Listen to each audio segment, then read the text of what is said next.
Halo, saya Anggita Laras dari Program Studi Pendidikan Sosiologi UPI 2019.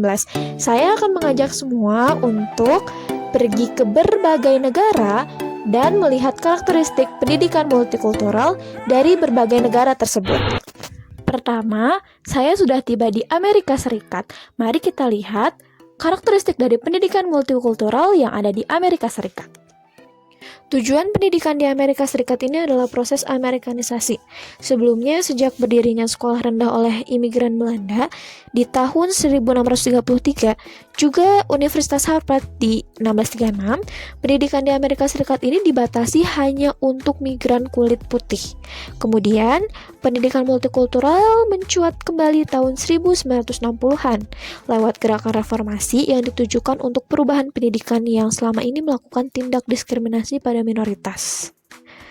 Gerakan pendidikan multikultural ini merupakan gerakan mereformasi lembaga-lembaga pendidikan supaya memberi peluang yang sama tanpa melihat asal-usul lain untuk memperoleh pengetahuan, kecakapan, dan sikap yang nantinya dapat berperan aktif dalam bangsa dan negara yang beragam. Sebelum sampai ke tahap pendidikan multikultural, ada 3 tahap yang pernah dilewati. Yang pertama itu adalah pendidikan yang bersifat segregasi, yang kedua pendidikan konsep salad bowl, yang ketiga adalah konsep melting pot, dan baru yang terakhir pendidikan multikultural. Dari Amerika, mari terbang ke Kanada. Katanya, Kanada ini adalah yang paling terbuka, yang paling menghormati, dan damai bagi para imigran. Pada tahun 1971, keluar kebijakan tentang multikultural, dan ini pertama di dunia. Penyebabnya ini karena banyak masalah muncul di tahun 1960-an antara imigran Inggris dan juga Perancis. Pada tahun 1972, didirikan Direktorat Multikultural di lingkungan Departemen Luar Negeri. Hal ini ditujukan untuk mewujudkan cita-cita multikultural, integrasi sosial, dan hubungan positif antaras. Lalu kemudian lahirlah Canadian Multiculturalism Act di tahun 1988. Kebijakan multikultural ini dimasukkan dengan bentuk yang berbeda-beda di dalam program sekolah. Pada 1977, didirikan Ontario Heritage Language Program untuk memberikan pengajaran bahasa etnis yang bermacam-macam sesudah jam resmi sekolah. Kemudian, guru juga diberi penataran untuk menyebarkan sumber yang bebas dari prasangka, terutama prasangka pada kelompok kulit berwarna. Ada 6 jenis pendidikan multikultural. Yang pertama, pendidikan emergency society. Yang kedua, pendidikan kelompok budaya berbeda. Yang ketiga, pendidikan untuk saling pengertian budaya.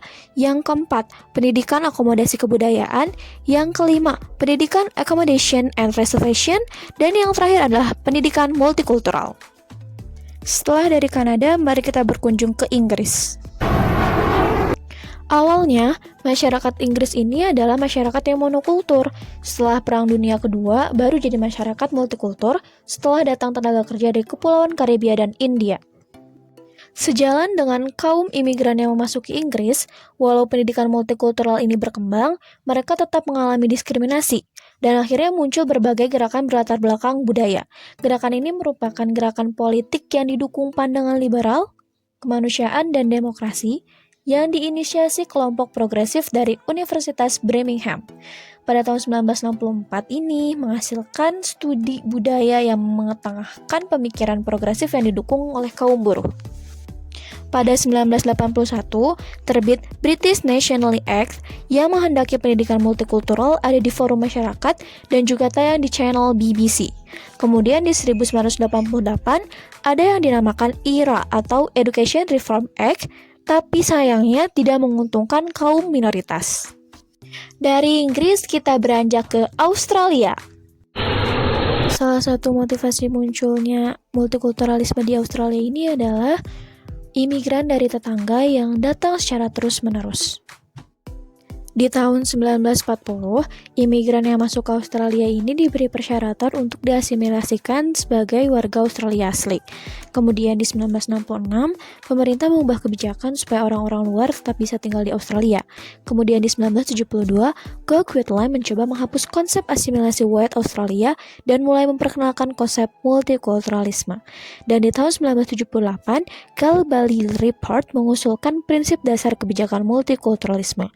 Di tahun 1987, Hawke mendirikan Office of Multicultural Affairs di bawah Departemen Perdana Menteri.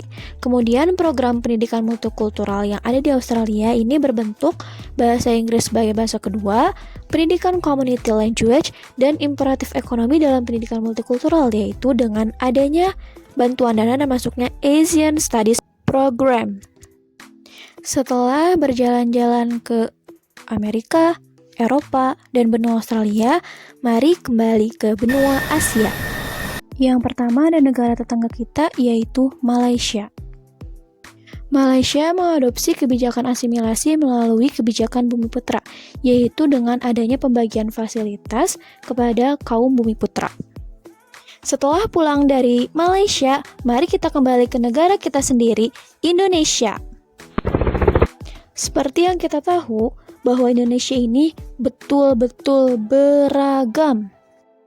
Dalam implementasinya, dikutip dari Amirin 2012, pendidikan multikultural ini diposisikan sebagai falsafah pendidikan, pendekatan pendidikan, dan juga bidang kajian dan studi dalam pendidikan yang dibantu dengan disiplin ilmu sosiologi dan antropologi. Setelah kita berkunjung ke berbagai negara, ternyata pendidikan multikultural di berbagai negara tersebut berbeda-beda karena dilihat dari kondisi yang dihadapi oleh masing-masing negara tersebut.